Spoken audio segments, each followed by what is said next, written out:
To be honest, this is probably going to be and I'm going to say this at this table, the most pro-black president that we've had in our lifetime.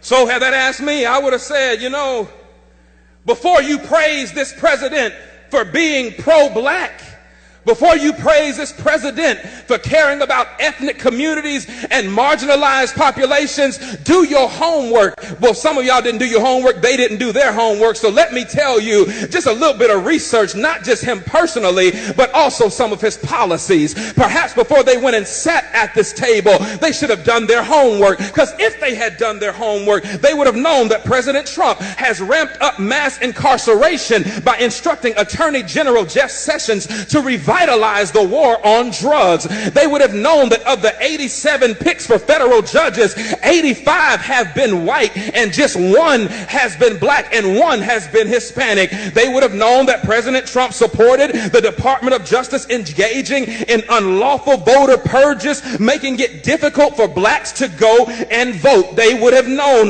that Trump is ending protection for predatory lenders, which disproportionately harm black people. They would have known that he is ignoring the affordable housing crisis by ordering HUD to triple the rents of poor tenants in public housing, which mostly affect black people. Do your homework. They would have known that he is proposing cutting $200 billion over the next 10 years from supplemental nutrition assistance programs that will bring more hunger in black and brown communities. They would have known that Trump is worsening the health of black communities through environmental deregulation, which disproportionately harms black people through exposure to pollution. Now, that's just a few on the policy side, but you don't have to go too far to ask what about him personally would make me know that he is not pro-black. I'm glad you asked, because in 1970, Trump's real estate company tried to avoid renting apartments to black tenants and gave preferential treatment to white tenants. He began his 2016 presidential campaign with a speech disparaging Mexican immigrants as criminals and rapists. Y'all remember that? In 2016, he said of people of color, you are living in poverty, your schools are no good, you have no jobs. Hold on, I'm a product of a HBCU and I'm a product of black school systems and black teachers. Don't you ever tell me that my black schools are...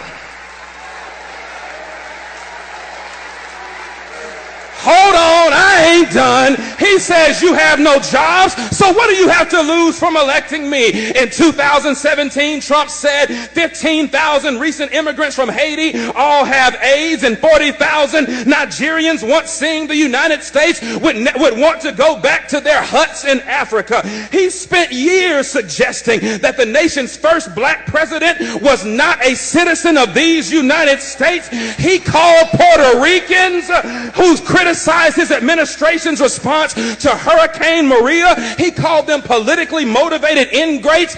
Hold on, but he called those who marched beside white supremacists in Charlottesville, Virginia, he called them very fine people. He hired Steve Bannon, a white nationalist, as his chief strategist. He called Haiti and other African nations S-hole countries, and he's taking credit for an economy that has not been built on his administration, but was built on the backs of 8 years of hard work under the Obama administration. Negroes, please, don't you come up in here talking about this is the most pro-black president that you have ever seen, when the record suggests that he cares nothing about people of color.